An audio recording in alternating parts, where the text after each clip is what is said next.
Welcome to National Parks Traveler, where we explore the national parks and the issues that involve them.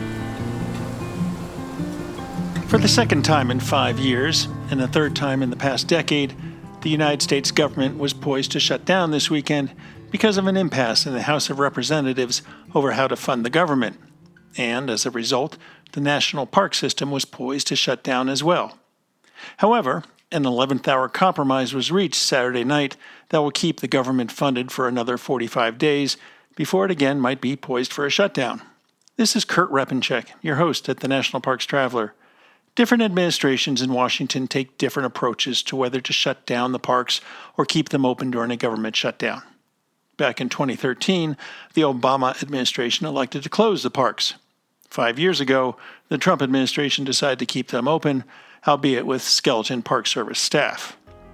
To learn more about the impacts of government shutdowns on the national park system, both physical and financial, we're joined today by Bob Krumenaker, a recently retired Park Service veteran whose last position was superintendent of Big Bend National Park, and John Garder, the senior director for budget and appropriations at the National Parks Conservation Association.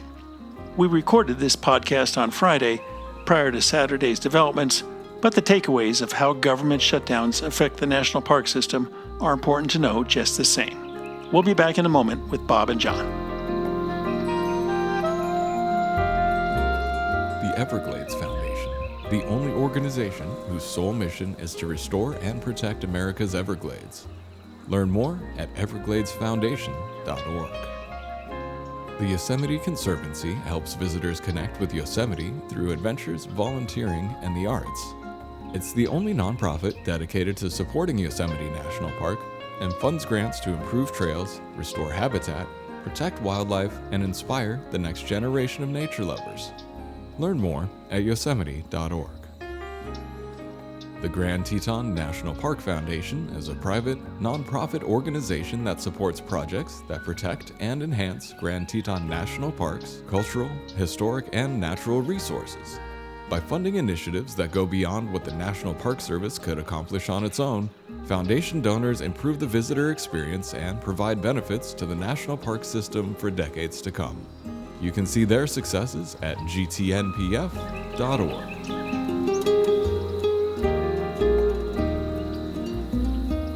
Welcome back to The Traveler, gentlemen. It's nice to be back. So, Bob, let's start with you for a minute. What are the mechanics of closing down a national park? Well, first thing it starts off, Kurt, is the parks in the field await the direction from Washington. And even though the parks are often the poster child for government shutdown, we're often the last agency to actually get the good information. But that did come out today. We're recording this on Friday. So assuming that nothing changes, the parks will be shutting down. Employees are told to report to work for their normal schedules the first day of the shutdown on their schedule. And we estimate it takes about 4 hours to do what they call an orderly shutdown. So in this case, all the parks that have gates and locks on entry points or buildings have been told to shut them down. So there's all the logistics of putting up barriers, making signs, and we have to be very cognizant of following the messaging that we are told that comes from Washington, and ultimately that comes from the White House in terms of what the message is. We can't blame Congress for a shutdown. We just have to be very matter of fact.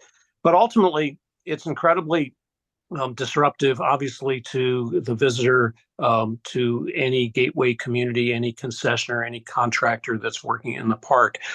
There are a very small number of people that are generally allowed to work. And I think the service between when we're recording this and Sunday, we'll figure out how many those are. But those typically are related to life, health, and safety. So a relatively small law enforcement staff, a few maintenance people that are maintaining critical utility systems. But we're also told in general not to have bathrooms and visitor centers and entrance stations open. So, the normal services that people are accustomed to will not be provided. And of course, they can't be provided because the law is very clear. While each administration, as you point out, has a little bit of discretion.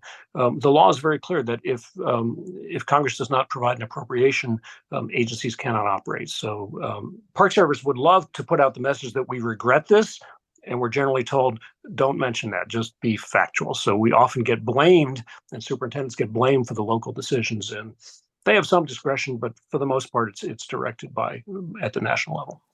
Now, a park the size of Big Bend, I mean, that's a big place. How do you ensure that it's closed, quote unquote? Well, you can't guard every boundary of an 800,000 acre park, but the vast majority of the public comes in through two paved road entrances. And actually, I was just shocked when I worked there. We did not have gates that we could easily close. So I'm not entirely sure whether those gates have been put in yet. We ordered them several years back. So the park will have to put up barricades, and it will put skeleton staff at the entrances, law enforcement people to turn folks away. The river runs through the park, and obviously the upstream part of the river does not have any ability to put a barrier on it. But the message hopefully will go out to private river runners and outfitters that if you're going to take out inside the park, you shouldn't put in up outside the park. And there's no way to stop people from crossing the boundary. And I think there'll be a little bit of discretion for the managers to determine whether or not that's acceptable to walk across the boundary where there are trails or no trails. But on my watch, if we had had that choice, we would have put up signs where there are trails that cross the boundary saying the entire park is closed. What does the general public think, the visitors in the park, when you come around on, say, Sunday morning of a closure and say, well, it's been nice having you, but now get out of the park because there's government shutdown? Well, the message that I always sent out to staff who had to do that was be really empathetic and don't push them out.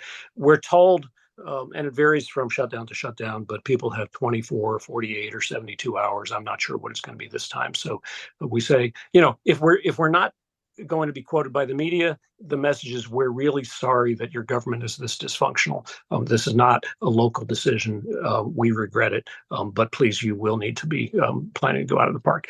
And people get frustrated, but they generally, with that message, don't get frustrated at the ranger in the field. It's the bigger picture. But the communities get really upset. There's a lot of people who make their living supporting the tourist economy, and Big Bend has over a $60 million impact on its gateway communities. And so there is a major impact. And this is where the frustrations get. I think the local businesses and local governments often don't recognize that we've got a very limited amount of discretion at the field level. And so a lot of that is aimed at the superintendent.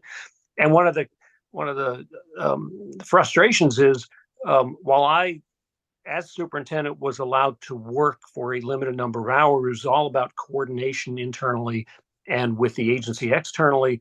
I was not allowed to do any media or even local government conversations.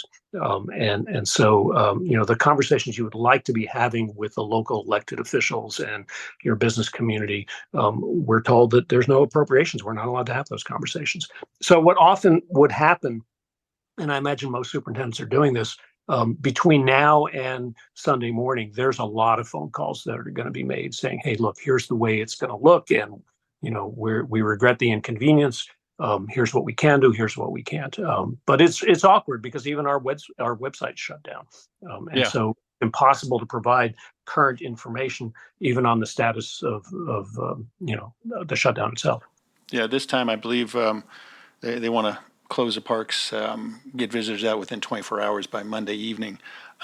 What about backcountry travelers? I mean, if I entered a national park on Friday for 4 days in the backcountry and the park's closed on Sunday, I mean, do rangers actually go out trying to find these people, or you just let them run through the end of their permit and say goodbye when they exit?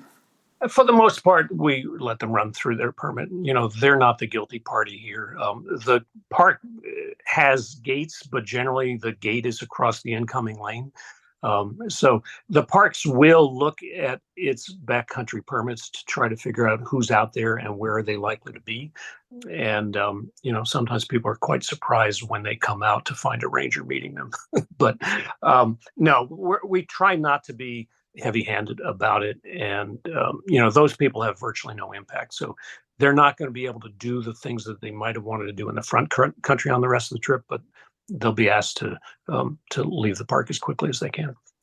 Now, with thousands of Park Service employees being furloughed through a shutdown, I know law enforcement, rangers, and emergency response personnel usually are kept on.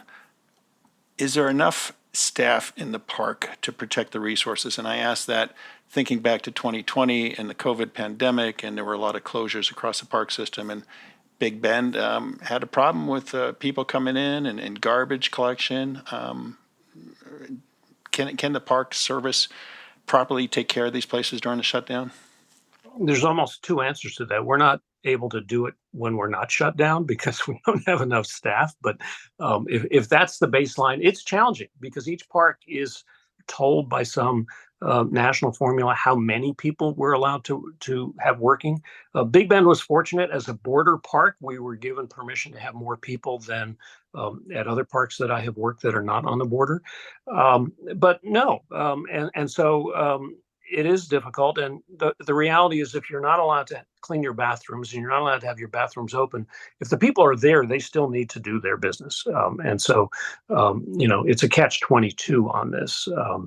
So one of the interesting things, Kurt, is that several states, Arizona and Utah, and even I think this morning Colorado said, we'd like to work with the Park Service to use our money to keep the parks open. The contingency plan that was put out says that we can negotiate those agreements, but they will not be reimbursed, and the other entity paying for it will have to pay for the full cost of operations. And there is nothing behind that I have been able to see that indicates what do we mean by that. But hopefully that means the staff that the public never sees, and the natural resource work that has to be done, and monitoring, and things of that nature, not just the visible sites or aspects of park operations. But it's difficult, and this is why most park superintendents, I think, while we regret the shutdown or the need for it, prefer when the parks can be closed to the public so that we're not, getting that imbalance out of hand of more people than we can manage. The other thing that's worth pointing out is some places can't be closed. And I do think the contingency plan that was put out for the first time in my memory actually acknowledges that. So we're not going to try to put up barricades around the Washington Monument. And at Big Bend, we also they administer the Rio Grande Wild Scenic River, which has no gates. And so that will remain open, but any services that would have normally been provided in those areas, the message needs to be gotten that, emergency services only, and then they will be limited. As you mentioned, Bob, there is a huge economic impact tied to a government shutdown and shutdown of the national parks. I was talking with the CEO of the Great Smoky Mountains Association the other day, and she told me that October, of course, at Great Smoky Mountains National Park is prime fall color and hiking season. Park visitation in October is usually 1.6 million visitors for the month, and typically the Great Smoky Mountains Association's retail operations generate about 15% of the organization's annual revenue just in October alone. And there's always concerns that if, there's a prolonged shutdown, what that will do to, tourism towns. John Garder, National Parks Conservation Association, can you put a fiscal number on the cost of shutting down the national park system, what it means in daily economic income? Yeah, thanks for asking, Kurt. That is definitely one of our biggest concerns, right? This is a totally avoidable situation, and there are a lot of costs. One is the economic cost to surrounding communities, right? When people change their vacation plans, when people are just confused by the situation and don't go to parks and don't spend their money in those gateway communities, there is a serious impact to those businesses. the Park Service found that after the October 2013 shutdown, there was a decline of 8 million visits during that month of October, and over $400 million in lost revenue. And looking at visitor spending and visitation in October 2022, we're projecting that there's a threat to as many as 1 million visitors each day in October not visiting their parks, and that threatens as much as $70 million in visitor spending. It appears from the on a daily basis, each day in October. $70 million. That's our projection. That is at risk. Of course, some people will still go, and so we can't estimate exactly what people are going to do, but that is how much there would normally be spent. That's definitely at risk. There are a lot of other costs as well, of course. There are the costs to concessionaires, and there are costs to the Park Service, which Bob can speak to, but you have the cost of the opportunity cost of lost labor when people aren't out there in the field doing a lot of things. One would be routine maintenance, which only threatens to lead the backlog to grow further.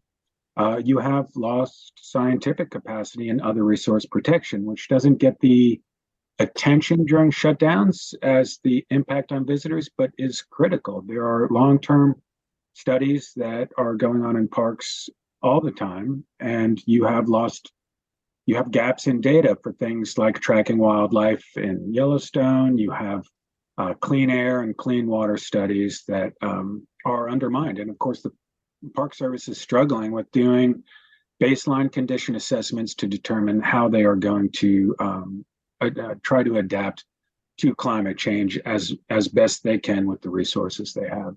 And then there's the cost of cleanup as well, and assessing the condition of resources, in particular, if there are impacts from visitors or intentional wrongdoers causing harm to park resources. And there are a lot of remote areas as well.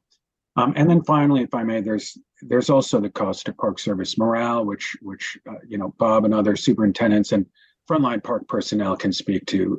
You have all Park Service employees basically who are going to be worried about when their next paycheck is going to be. That creates a lot of financial stress, as with all federal workers who can't be working during the shutdown. And that's harder during a time when they are making ends meet and trying to find affordable housing, increasingly, an issue that you've covered very capably on The Traveler. And you also have the impact on morale when already it's hard when parks are understaffed on a good day and you have employees doing multiple collateral duties, resource professionals, for example, who are asked to help park cars or maintain bathrooms because there are so many visitors. And so then going into this, you have those few staff who are out there as well who have to do what Bob said, go out and compassionately tell visitors, sorry, the park is closed. We hope the visitors will also be compassionate to those Park Service staff, and there will be some angry people, and it's going to be really, the costs are so diverse and so many, it's very disheartening. We're talking today with Bob Krumenaker, a longtime Park Service veteran, recently retired superintendent of Big Bend National Park, and John Garder, the senior director for budget and appropriations at the National Parks Conservation Association, about government shutdowns and their impacts on the national park system. We're going to take a short break. We'll be right back. Listener and reader support make the National Parks Traveler possible every day of the year.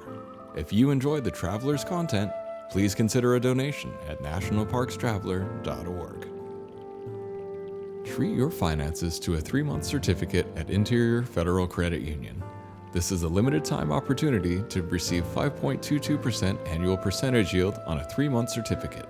Available beginning October 2nd, 2023 for new money only. Available for members of Interior FCU.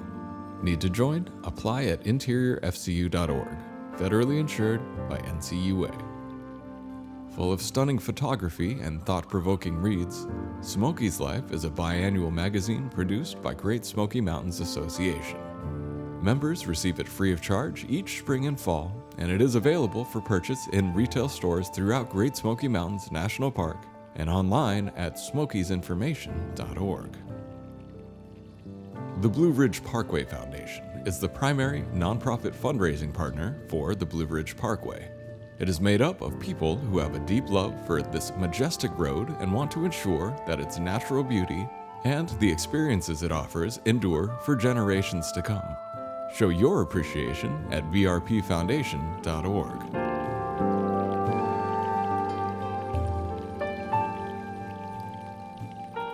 So, John, what can you tell us about possible funding scenarios for the National Park Service under a continuing resolution if Congress is able to pass one, or even under adoption of federal funding for fiscal 2024, which just opened? I mean, you're wired into what's going on in Washington, D.C. What are you hearing in terms of those two aspects? It's an excellent question, Kurt, right? Because this is all about a funding impasse on the next appropriations bill for fiscal year 2024, which of course begins October 1st. We're dismayed that Congress is not currently on course to pass a stopgap continuing resolution anytime soon. The Senate has been seeking to move a measure that I believe has flat funding, which is normally how continuing resolutions work. Hey, John, can I interrupt you for a second? This is Friday. You don't think there's any chance that they'll pass a CR before Sunday? There is a chance. I mean, there's a chance for a lot of things, but it certainly appears that we are on a collision course to a government shutdown. It's hard to imagine a way out of it unless there's some unexpected development on Capitol Hill. So flat funding, keeping our parks open would be helpful. It's obviously short term. It doesn't allow the Park Service. It doesn't allow superintendents to have dependable budgets. There are, it's a short term fix, but it's what's needed to keep our parks open. The House has been seeking to move a continuing resolution that has some unrealistic and frankly damaging policy provisions that are a non-starter with the Senate. It's the kind of stuff that just does not belong on a continuing resolution. In addition, an effort to make bad bills, even worse. Our concern in particular, we have an interest in several of the appropriations bills, but of course the one that is most relevant to the Park Service is the Interior and Environment Appropriations Bill that funds Park Service operations and other National Park Service accounts. The House bill, as it currently stands, seeks to cut 12.5% from the Park Service budget, which is extraordinarily damaging, probably unprecedented, and completely unrealistic. A cut of that magnitude, 9% of that is to park operations, would lead to furloughed staff. It would mean the loss of hundreds, if not as many as 1,000 Park Service personnel who cannot be out in the field. It would mean superintendents would not be able to hire the level of seasonal rangers that they need to accommodate increasing numbers of visitors, likely lead to closed facilities or reduced hours, and other cuts to operations that would be felt deeply on both the resource protection side as well as the visitor services side. There's also a cut of, I believe, 50% to Park Service construction, which would significantly undermine the bipartisan progress that we've seen in recent years to address the Park Service deferred maintenance backlog. And that's part of what is so disheartening and really alarming here is that we have seen on both sides of the aisle support for addressing Park Service funding and the recognition that the Park Service needs more help. Through the Great American Outdoors Act, the bipartisan infrastructure law, and the FY23 appropriations bill that provided a needed increase and is bringing 500 Park Service personnel back into our parks. There's still 2,600 staff short, but we have seen all that progress as well as the Inflation Reduction Act providing some important climate funding as well as personnel. And this just threatens to undo all of it. So we are urging the House to abide by the bipartisan budget agreement that is guiding bills in the Senate that are austere. The Interior and Environment bill there provides relatively flat funding for the Park Service. If the 5% federal pay raise is not provided for, they'll probably have to lose some staff because they have to absorb those fixed costs. It's an austere bill and more has to be done in the long term, but at least it abides by that bipartisan budget agreement where the American public and Congress understood that this was a deal. It's not fun, but that's a deal. And so the House has to come to the table, negotiate in good faith on a bill that looks like the Senate bill and does not provide these kinds of ridiculous cuts and damaging cuts that are proposed in the House. So Bob, as a superintendent, where do you begin to cut when this happens to you? You get a note from Washington saying, oh, by the way, we've got an 8% budget cut we've got to enact. Where do you start cutting with the realization that you're already operating on a pretty thin financial line? Well, one of the challenges is that there's never a linear path between what we're doing and what the budget will actually be. There's all this noise and smoke and mirrors on all sides. And so planning is really difficult because, if we knew next year the budget cut would be X, we could plan for it even if we don't like it. We would know that. So even before I retired at the end of June, we were being given direction that it looked like there was going to be a pay increase that would make up for the inflation of the last several years, but it wouldn't likely be funded.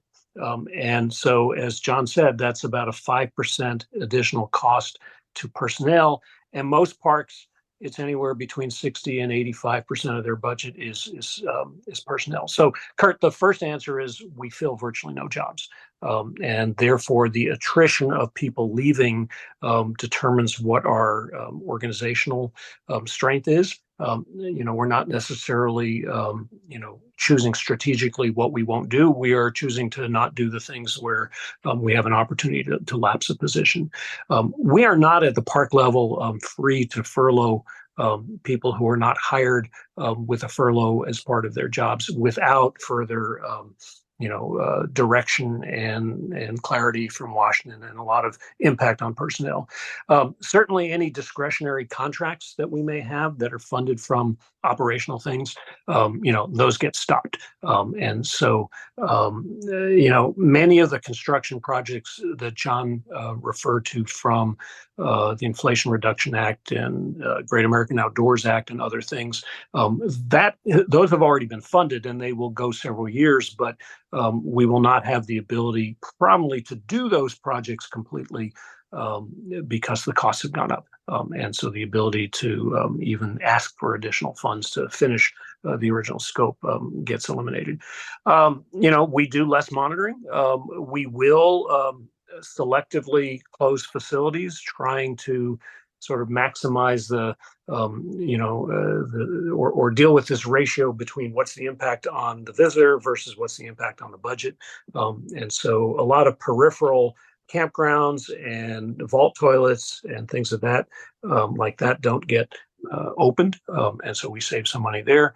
Parks that have winter closures or snow plowing, those will be extended. And roads may not be plowed as fast as possible. Visitor center hours will be cut back. There's always this tension between our commitment to provide excellent public service and hiding the truth of our budgets. I think at the field level, at least my perspective was, let's not treat this as a facade and make everything that we can look really good to the public and then have nothing supporting that behind. But not every superintendent is comfortable with that, and not every regional director or director is comfortable with that. So there's going to be a lot of debate. And John mentioned the impact on morale. And I think, above and beyond the uncertainty of when your next paycheck is coming, there's this great sense, even senior people in the Park Service have, that we're not valued. And so we're already in 2023 having difficulty recruiting and retaining the staff we need, even with the funding we have. And this just provides another cut. The last shutdown was 35 days. And, the dysfunction and disagreement within just one party in the House is such that I can see this being a very long shutdown, and we're going to lose employees that just say, I can't live like this because I joined the Park Service because I love the mission, but I'm not paid on time. I'm not valued. And this is the challenge for local managers is we want to value our staff, but so many things are taken out of our control. Yeah, yeah. I'm curious. Back in the shutdown of 2018 into 2019, of course, we saw some vandalism in the parks. We saw some illegal off-road driving, obviously waste accumulation and whatnot. 2013, I think things ran a little bit more smoothly in terms of keeping the parks protected and keeping visitors out. Can either of you recall a more dark day for the national parks and the National Park Service than the one we're facing now? And I say that, we haven't, don't know when we recorded this show whether there would be a shutdown. We're assuming there will be, but it's just early days. But looking at the fiscal outlook for the Park Service with the cuts that Congress has been talking about, has there ever been a darker day? I'm going to jump in and say I think we have to be careful of assuming that the unrealistic budgets that John talked about, that the House is talking about, will ever pass. And so I'm not at the stage where I think this is the darkest long-term fiscal situation for the NPS. So, people when they vote have to understand that, how they elect their officials at all three places, the House, Senate, and the White House, impacts the decisions ultimately that come on parks. And very few people probably vote around the National Park Service.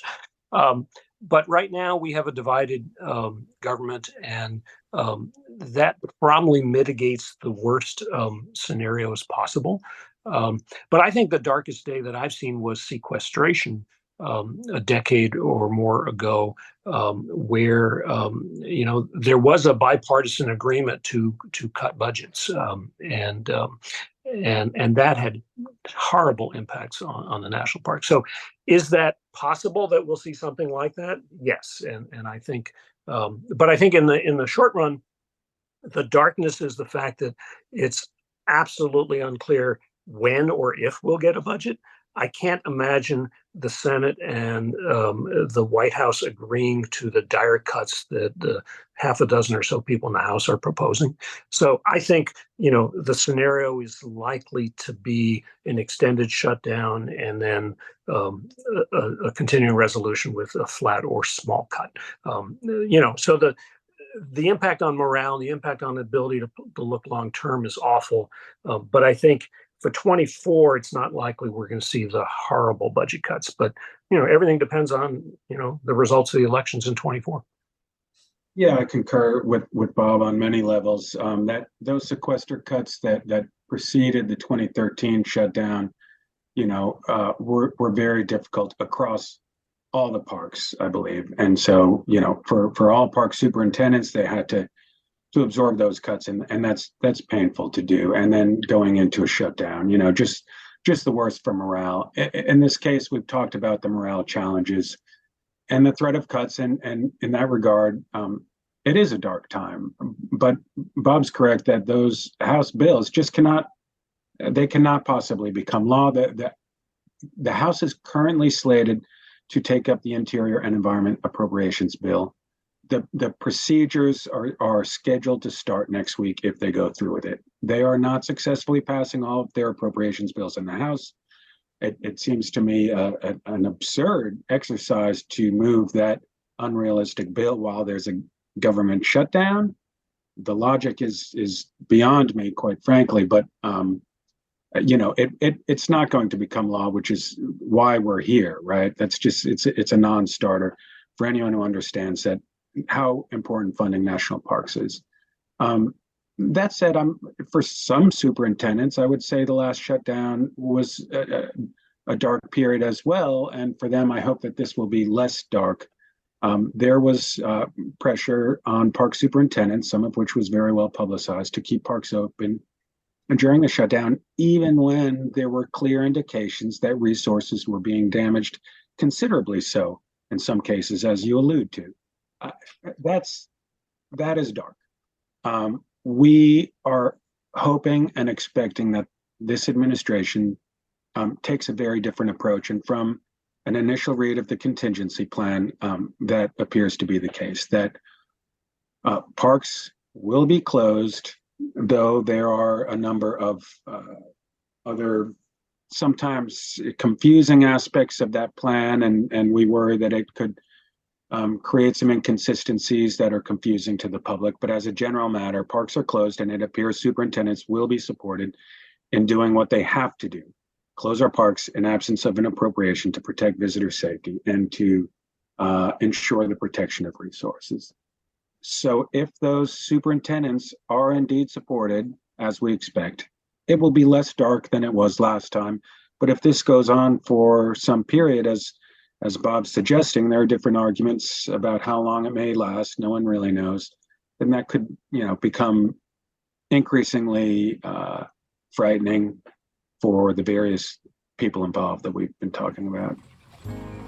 We're talking today about government shutdowns and national park system closures because of them and the impacts on the parks with Bob Krumenaker, a recently retired superintendent of the National Park Service, and John Garder, a budget analyst for National Parks Conservation Association.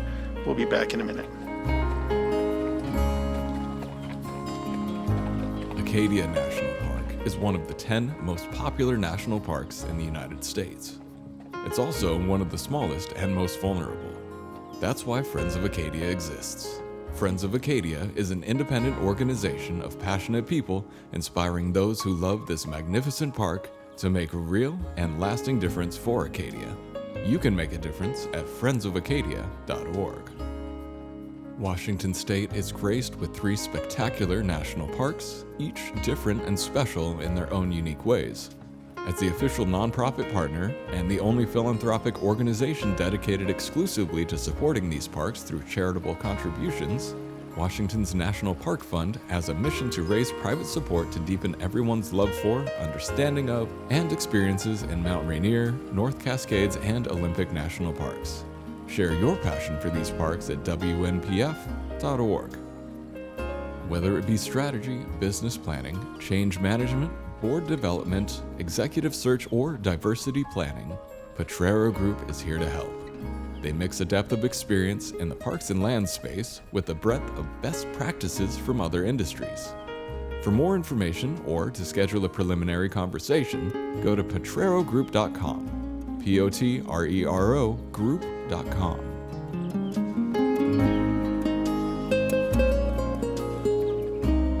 So, gentlemen, looking at this scenario, poor Park Service morale, poor funding, that isn't enough to allow park managers to do everything they would like to do, let alone everything they need to do. Do we keep the park service, the park system as part of the federal government, or do we break it off as either a freestanding agency outside of the Interior Department, although I'm not sure that would be the solution, or do we turn it over to an outside corporation to operate? Well, if it were moved outside of the Interior Department, I don't think it would resolve the current issue in any way. It would still be federally funded. And as a guy who spent over 40 years in the National Park Service, I can't imagine turning it over to the private sector or a nonprofit, no matter how benign they may be. So I don't think those are realistic scenarios, Kurt. Well, they're already turning over some of the lodges and campgrounds to for-profit concessionaires to operate. Well, yes, and I think if a hostile administration supported by a Congress of the same party were elected, we would have to deal with things like that. And it wouldn't be so much turnover; it would be, contract for services.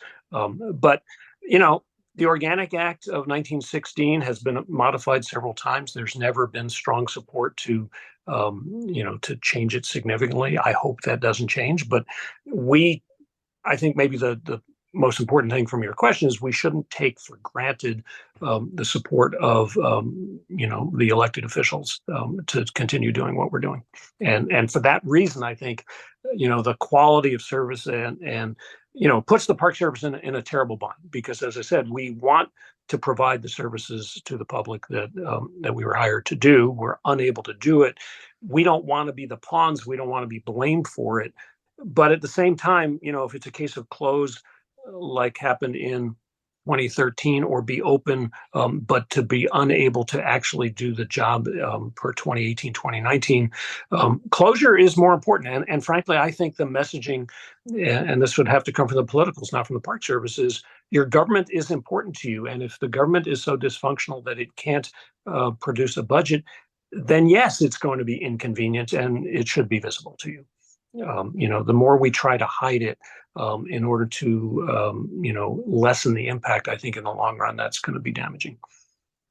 Bob referenced the Organic Act of 1916, which was an extraordinary idea and one of the coolest that we've had in the United States. There have been a lot of bad ideas. Our park system was a good one. This idea of public lands that protect some of our most extraordinarily significant and inspiring cultural and natural resources, cared for by an agency, a publicly funded agency, a federally funded agency that is entrusted by the American people with protecting those resources and providing for visitation, inspiring visitation, insofar that it's consistent with that protection. We all own those national parks, and that is an idea that the American public enjoys, appreciates, and supports. It's a federal responsibility. I don't expect that will ever change. This is not about a money-making operation. It's about caring for the places that the American public loves, that define our cultural and natural history, our legacy, if you will, and provide for protection and enjoyment and education for future generations. So, Bob, whether this is a short duration of a government shutdown or an extended one, prolonged one, what does it take to reopen a park once things are back to normal or as normal as they can be?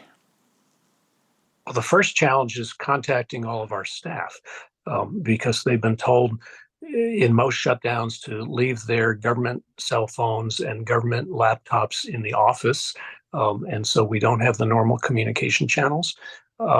So hopefully most parks have other channels to reach people. But the good news is, in my experience, employees are eager to come back and resume doing their jobs. And so what we typically would do is call an all-employee meeting and just have a little bit of emotional download as to what just happened and support our staff. We remove the barricades. Typically, it takes a couple days to, depending on how much damage was done, and that will be less if we're able to close areas completely, but to get things back running. But it's generally 2 or 3 days, and the staff is eager to do that. But I think one of the things that's often lost here is that an extended shutdown means that we lose that many days to accomplish those things that aren't the highly visible things to the public. Writing plans, doing public involvement, building stuff, doing science and research and monitoring, all the rest. And typically, senior leadership and superintendents say, look, you can't make up those days. Let's redo our work plans. Let's not try to pretend that we can do, a full year's work in however many less days that we have. And then, within 4 to 6 weeks, all that's forgotten because we're so eager to get it all done. And so it's highly stressful. But I will say that, once we open up, it's a joyful time. And there's a lot of relationship rebuilding that park superintendents and their senior staffs do with business community and concessioners and contractors. But there's costs. There are contracts that have to demobilize in the next few days. Work is suspended. And then it will cost the taxpayers a significant amount of money to remobilize those contractors to get that work done.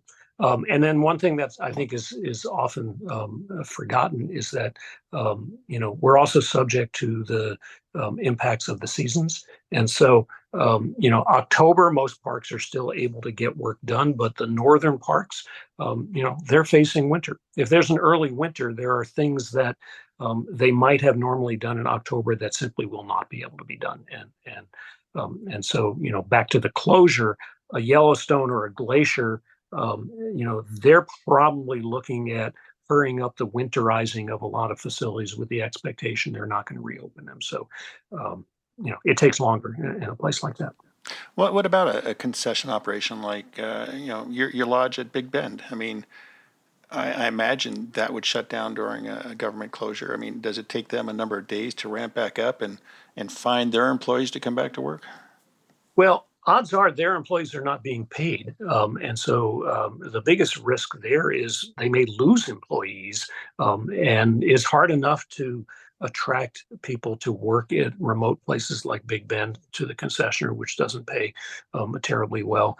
And so, in the past, the national park has been very empathetic to the concessionaire. We certainly saw this during COVID as well. They may not be able to gear up as quickly as possible. In 2018, they were allowed to stay open because, as John said earlier, the parks were directed that the gates had to be open, and that was problematic. They were allowed to negotiate with us to actually collect their own trash and bring it to the park landfill, things that the park normally did. But it's a mess.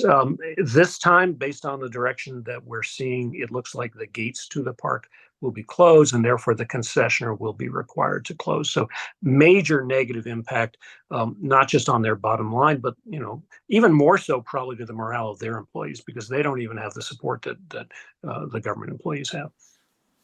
John, any closing thoughts on this situation?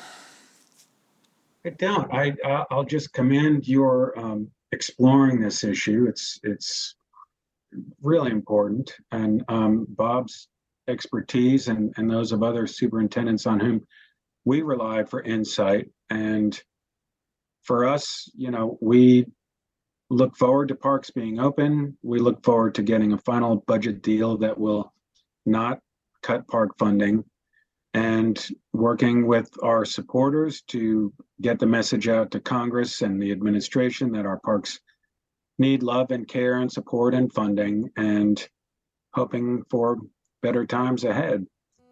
That's John Garder from National Parks Conservation Association, and Bob Krumenaker, a Park Service veteran of 4 decades, recently retired as superintendent of Big Bend National Park. Gentlemen, thank you. Hopefully we can come back soon and talk about the parks being back open, and good times ahead. Thanks, Kurt.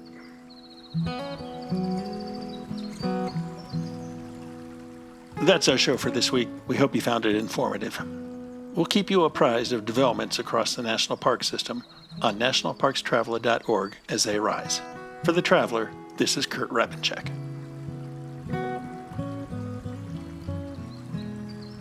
The composers and musicians at Orange Tree Productions have created a unique collection known as the National Park Series that has grown to include more than 30 CD titles.